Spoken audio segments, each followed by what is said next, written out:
friends, welcome to Madras Samayal. இன்னைக்கு நம்ம Madras Samayalல நம்மளோட எப்போதும் ஃபேவரட்டான டீ டைம் ஸ்நாக் மிளகாய் பஜ்ஜி எப்படி பண்றதுன்னு பார்க்கலாம்.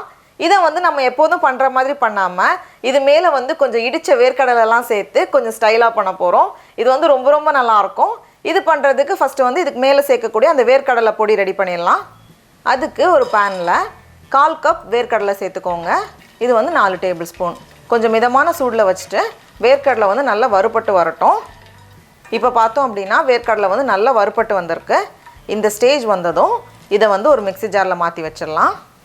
அதுக்கு அப்புறமா இதே panல கொஞ்சமா எண்ணெய் 1 டீஸ்பூன் போல எண்ணெய் சேர்த்துக்கோங்க.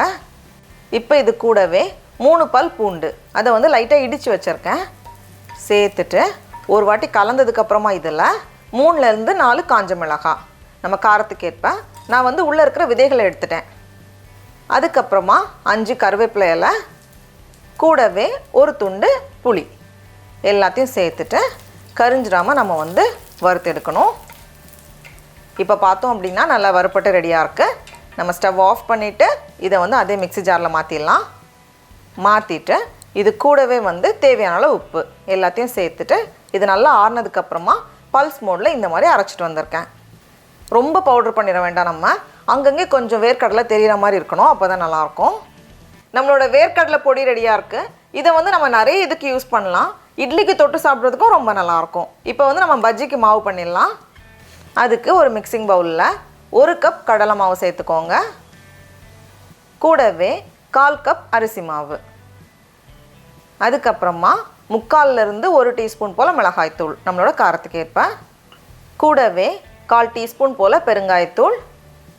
அதுக்கு அப்புறமா ஒரே ஒரு சிட்டிகை பேக்கிங் சோடா உப்பு. இது வந்து ரொம்ப கொஞ்சமா போதும். கடைசியா தேவையான அளவு உப்பு எல்லாத்தையும் சேர்த்துட்டு ஃபர்ஸ்ட் இதை வந்து ஒரு வாட்டி கலந்ததுக்கு அப்புறமா நம்ம கொஞ்சமா தண்ணி சேர்த்து மிக்ஸ் பண்ணலாம்.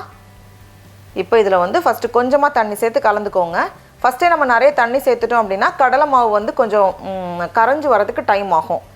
அதனால ஃபர்ஸ்ட் கொஞ்சமா தண்ணி சேர்த்து இந்த அளவுக்கு கலந்ததுக்கு அப்புறமா நம்ம தேவைப்படுற தண்ணி எக்ஸ்ட்ரா சேர்த்து கலந்தோம் அப்படினா நமக்கு வந்து இன்னும் கொஞ்சம் ஈஸியா இருக்கும். அதுக்காக தான் இந்த மாதிரி நல்லா கலந்து ரெடியா வச்சிருக்கேன். ரொம்ப தண்ணியாவும் இருக்க கூடாது, அதனால ரொம்ப கெட்டியாவும் இருக்க கூடாது. ரொம்ப தண்ணியா இருந்துச்சுனா ரொம்ப லேசா தான் கோட் ஆகும். அப்ப வந்து பஜ்ஜி சாப்பிட்ட ஃபீல் இருக்காது. அதனால கொஞ்சம் இந்த பதம் வந்து கரெக்ட்டா இருக்கும். இப்போ அடுத்து நம்ம வந்து மிளகாய் ரெடி பண்ணிடலாம். நான் இன்னைக்கு வந்து 6 பஜ்ஜி மிளகாய் எடுத்துர்க்கேன். பொதுவே வந்து இந்த மாதிரி நடுவுல கட் பண்ணிட்டு உள்ள இருக்கிற விதைகளை எடுத்து செய்வாங்க கடையில. ஆனா நம்ம வந்து பாதியா கட் பண்ண போறோம். அப்பதான் வந்து மேல அந்த இதெல்லாம் சேக்கிறதுக்கு வந்து கரெக்ட்டா இருக்கும்.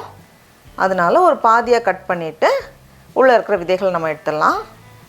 எடுத்துட்டு இதை வந்து நம்ம அப்படியே அந்த மாவுல கோட் பண்ணும்போது கரெக்ட்டா இருக்கும். ரொம்ப தண்ணியா இருந்துச்சுனா ரொம்ப கம்மியா தான் மாவு வந்து ஒட்டும்.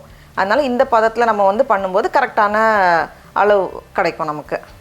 இந்த மாவு வந்து 12 பஜ்ஜிக்கு சரியா வரும். நம்ம வந்து 6 மிளகாவை 2ஆ கட் பண்ணியிருக்கோம். இப்போ எண்ணெயும் சூடா இருக்கு. நம்ம வந்து போட்டு பொரிச்சு எடுத்துடலாம். எண்ணெய் வந்து குறைவான சூடுல இருந்துச்சு அப்படினா நல்ல கிறிஸ்பியா பொரிஞ்சு வராது. அதனால வந்து மீடியம் ஹீட்ல வச்சுக்கோங்க. போட்டதும் இந்த மாதிரி பபிள்ஸ் வரதுல இந்த ஸ்டேஜ்ல இருக்கணும். சேர்த்துட்டு ரெண்டு பக்கமும் நல்ல ஒரு பொன்னிறமா பொரிஞ்சு வரட்டும்.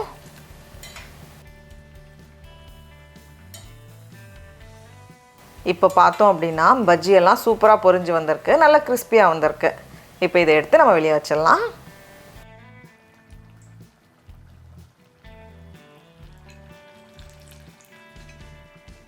இப்போ இது மேல நம்ம ரெடி பண்ணி வச்சிருக்கோம்ல வேர்க்கடலை அதை அப்படியே சேர்த்துடலாம். நமக்கு வந்து எவ்வளவு வேணுமோ அதுக்கு ஏத்த மாதிரி நம்ம சேர்த்துக்கலாம்.